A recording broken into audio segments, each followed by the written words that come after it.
hindi ito alam ng marami. Sa likod ng mga halakhak, sa likod ng mga palabas na nagpasaya sa milyon-milyong tao sa loob ng maraming dekada, may isang katotohanang matagal nang nakatago. Isang katotohanang hindi nakita ng publiko. Isang damdaming tahimik na isinantabi sa likod ng ngiti at tagumpay. At nang tuluyan itong mabunyag, walang nakapaghanda sa nangyari. Isang revelasyon ang yumanig hindi lamang sa mga tagahanga sa Pilipinas, kundi maging sa mga manonood mula sa Russia, Japan, Germany, at iba't ibang bahagi ng mundo. Ang isang personalidad na matagal nang kinikilala bilang simbolo ng saya at katatagan ay biglang nagpakita ng isang bahagi ng kanyang puso na bihirang masilayan ng publiko. At nang marinig ng mga tao ang kanyang mga salita, marami ang napaluha.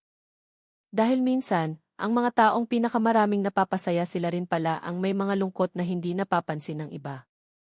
Sa mundo ng showbiz, bihira ang mga taong kayang manatiling mahal ng publiko sa loob ng napakahabang panahon. Maraming bituin ang sumikat at nawala. Maraming pangalan ang dumaan at nalimutan. Ngunit may ilang personalidad na tila naging bahagi na ng buhay ng bawat Pilipino. Isa sa kanila ay si Roderick Paulet. Sa loob ng maraming taon, nakilala siya bilang isang mahusay na komedyante, aktor, entertainer, at personalidad na laging nagbibigay ng saya sa kanyang mga tagahanga. Kapag naririnig ang kanyang pangalan, agad na pumapasok sa isip ng marami ang kanyang mga nakakatawang karakter, mga iconic na eksena, at mga sandaling nagbigay ng ngiti sa maraming tahanan. Ngunit kamakailan lamang, isang simpleng tanong ang nagbukas ng isang emosyonal na usapan na walang sinuman ang inaasahan. Isang tanong. Isang simpleng tanong tungkol sa pag-ibig. At mula roon, unti-unting lumabas ang mga damdaming matagal nang nakatago. Habang bumibisita siya sa showroom ng kilalang jewelry entrepreneur na si Charo Cordial, tila ordinaryong pag-usap lamang ang nagaganap. Ngunit nang tanungin siya kung naiisip pa ba niyang magpakasal sa edad na 66, biglang nagbago ang lahat. Marahil marami ang nag-akala na magiging biro lamang ang kanyang sagot. Marahil marami ang naghintay ng isang nakakatawang linya. Ngunit ang sumunod ay isang bagay na tumama ng diretso sa puso ng mga nakikinig. Malay mo naman may magkagusto pa. Simple.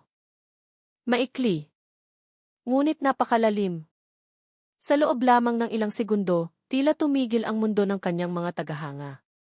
Dahil sa likod ng simpleng sagot na iyon ay naroon ang pag-asa.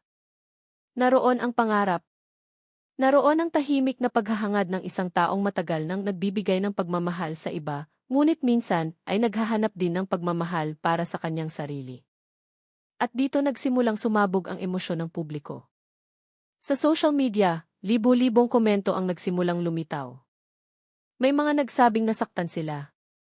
May mga nagsabing hindi nila inaasahang maririnig iyon mula sa isang taong lagi nilang nakikitang masayahin. May mga nagsabing gayon lamang nila naisip na kahit ang mga sikat na personalidad ay may mga gabing nag-iisa.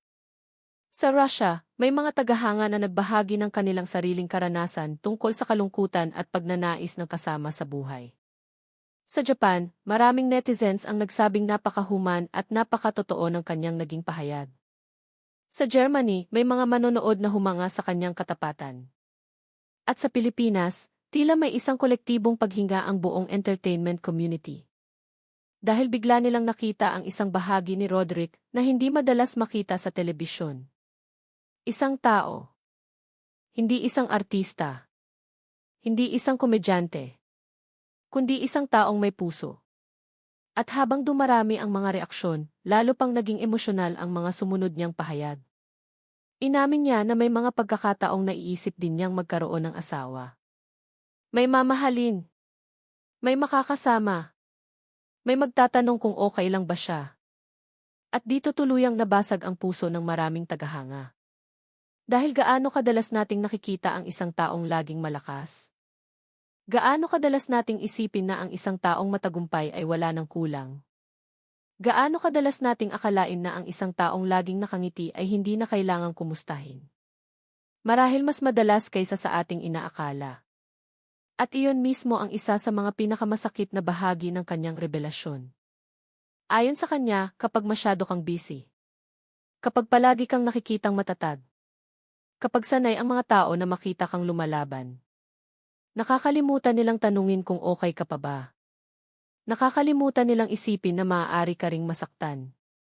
Nakakalimutan nilang maalala na tao ka rin. At nang sabihin niya ang mga salitang iyon, maraming tagahanga ang nagsabing tila para rin iyon sa kanila. Dahil ilan sa atin ang dumaraan sa parehong sitwasyon? Ilan sa atin ang nagpapakita ng lakas habang tahimik na may pinagdaraanan? Ilan sa atin ang nagsasabing okay lang kahit hindi naman talaga? Habang lumalalim ang usapan, mas marami pang detalye ang lumabas. Maraming tao ang nagsimulang balikan ang kanyang mahabang karera. Ang mga tagumpay, ang mga pagsubok, ang mga kontrobersya, ang mga pagbagsak, ang mga muling pagbangon.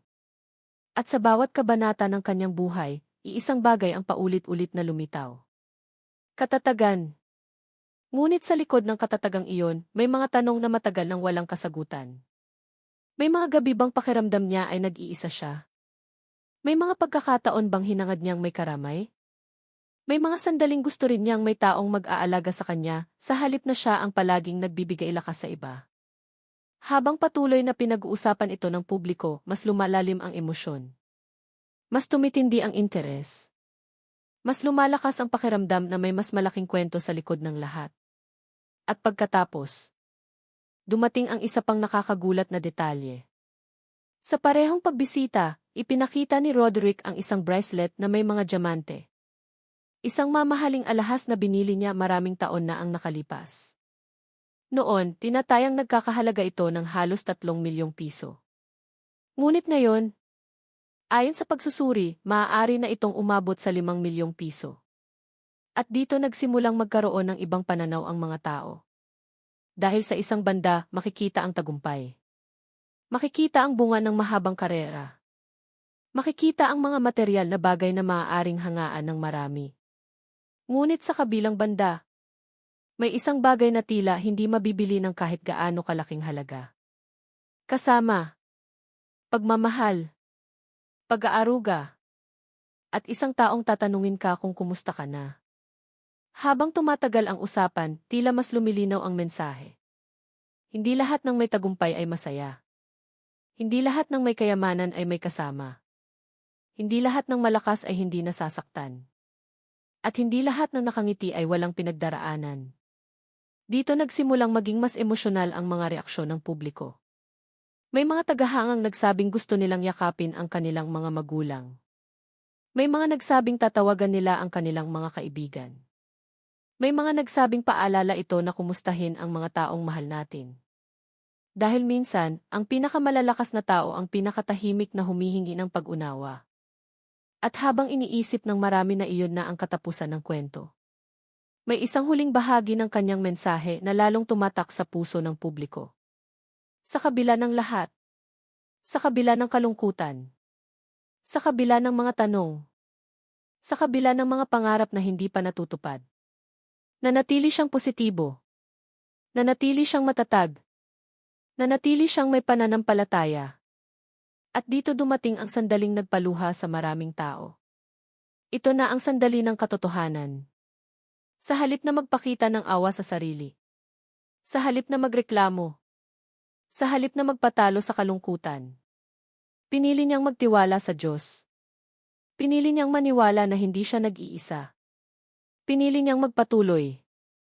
At sa isang mundong puno ng ingay, drama, at walang katapusang kontrobersya. Marahil iyon ang pinakamatinding revelasyon sa lahat. Hindi ang tungkol sa kasal.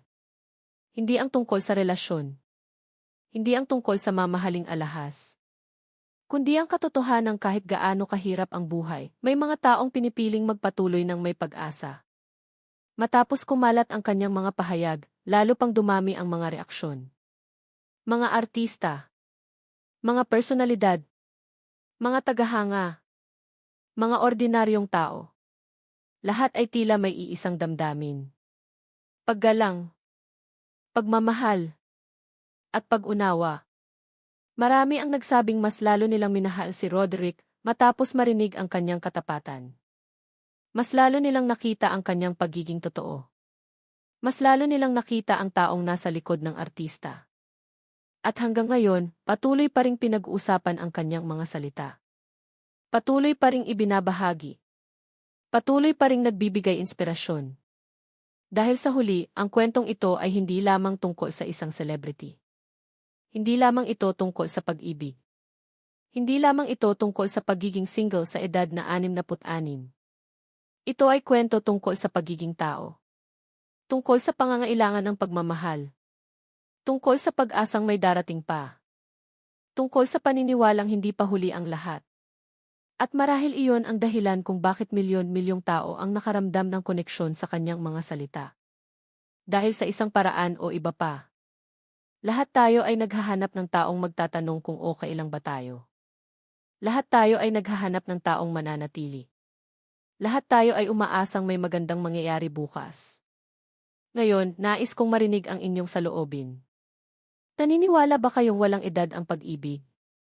Sa tingin ninyo, may espesyal pang taong darating para kay Roderick pa ulit? At kung kayo ang nasa kanyang kalagayan, ano ang pinakagusto ninyong marinig mula sa isang taong tunay na nagmamalasakit?